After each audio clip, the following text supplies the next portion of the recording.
here we are doing the second of these differentiating questions. Okay. Alrighty then. I'll be quite honest and say that I have not met this question before. So let's just start off with our rule. The function derivative of x is equal to, for cosines, it's equal to negative sine of x. So let's see if we can go from there. The derivative of x is equal to, I'm just going to take a stab and say negative sine squared x. I'm wondering whether or not that is correct. Well, let me write something here. This is the difficulty with this question, and quite a lot of students struggle with that, is that this is the same as, so if I do it up here, this is the same as the cosine of x squared.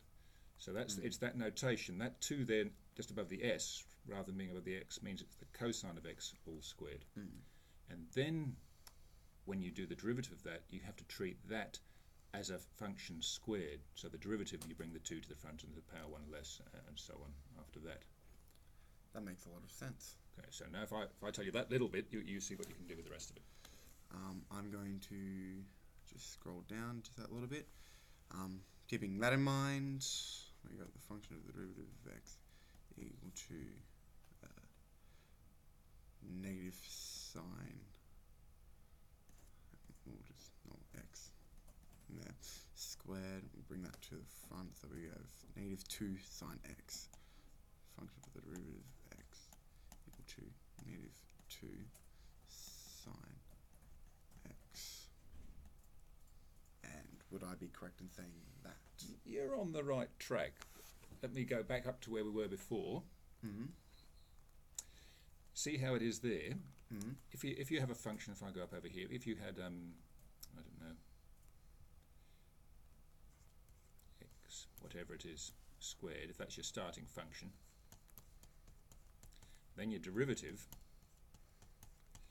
you bring the 2 to the front, so we get 2, then our thing there, then to the power 1, and then multiplied by the derivative of the inside bit, which in this case is just 1, so it would just stay as 2x.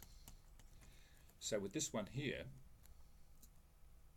that's then f dash of x, the derivative of that is equal to, well, the 2 comes to the front, so we get 2, and then you get the cosine of x to the power 1, and then you multiply by the derivative of the inside part, which and this is where that negative sine x that you put in comes.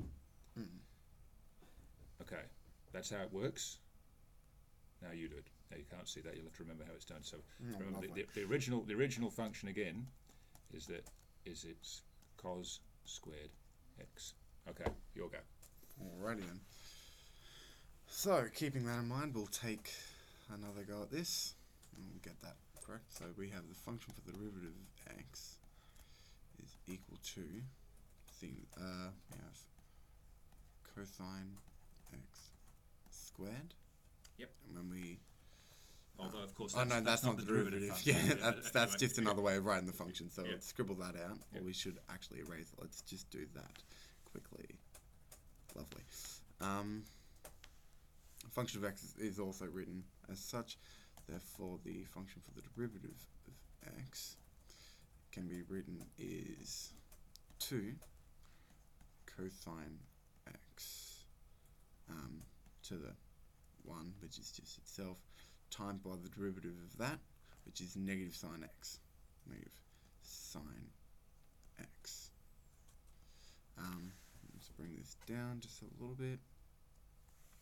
Going from here, when we times these two together, we get the function of x, function of the derivative of x, my apologies, is equal to negative 2 sine x, all times by the cosine of x.